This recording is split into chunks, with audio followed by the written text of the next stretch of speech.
Hi, this is Tuhan Aditya from LightHaven. I am in beautiful Kerala with my friends over there.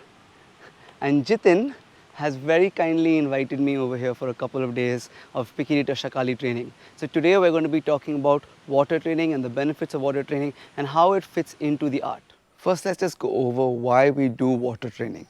Now, there are a couple of major reasons and a couple of minor reasons. The most important reason is power. Now, when I'm striking with a weapon, whether it's with a stick or whether it's with a knife, I'm generally striking in these curved sort of lines of movement. I'm not punching straight and coming back. It's these curved arcs of striking of movement.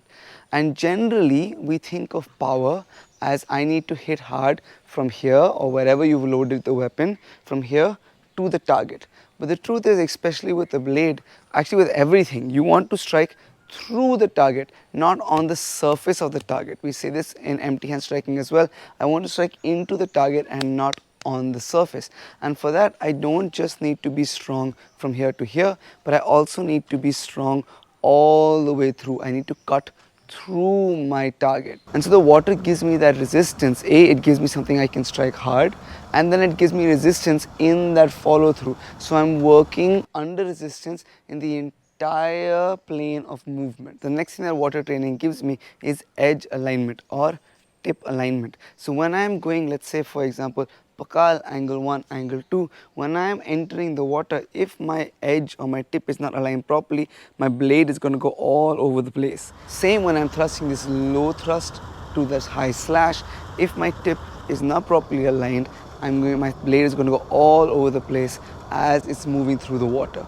When it comes to working on our slaps, the water training helps me to condition my palms so that I can slap harder and it hurts my own hand less.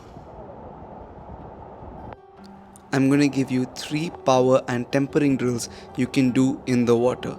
The first 2 can be done with knife or with stick, and the last one is going to be empty hands. The first is basic angle 1, angle 2 with double knife. You can do this in Pakal the way we're doing it here, or in Saksa. You can also do this with double stick or single knife. The aim is not just to hit the water hard, but to also have a good strong follow through. That's where the resistance training comes in. The next drill is a low thrust to a high backhand slash. We're working this for edge alignment as well as to develop power.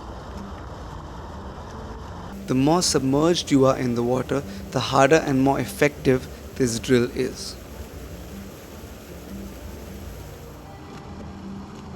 Lastly, let's work on an empty hand drill.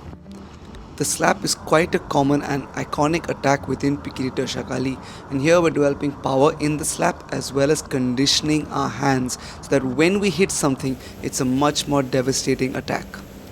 The drill is a slap and then a backhand hack or a back fist. That's up to you.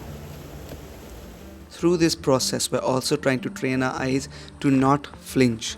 Right now it's water, but in a fight it could be blood or it could be sweat. We want to try and keep our eyes open and on our opponent. Thank you guys so much for watching. If you liked what you saw, if you learned from what you saw, please do like and share this video. Please do subscribe to the channel. If you have anything to add, leave that in the comments down below. All of these things really do help out the school and the channel a lot. A huge thank you to all of our patrons. Thank you so much for your support. If you'd like to know more about our Patreon page and the exclusive content that we offer there, check out the link in the description down below. Thank you, Jithin. Thank all of you guys for all of your love and your hospitality and for bringing me out here. Thank you guys for watching, and see you in the next video.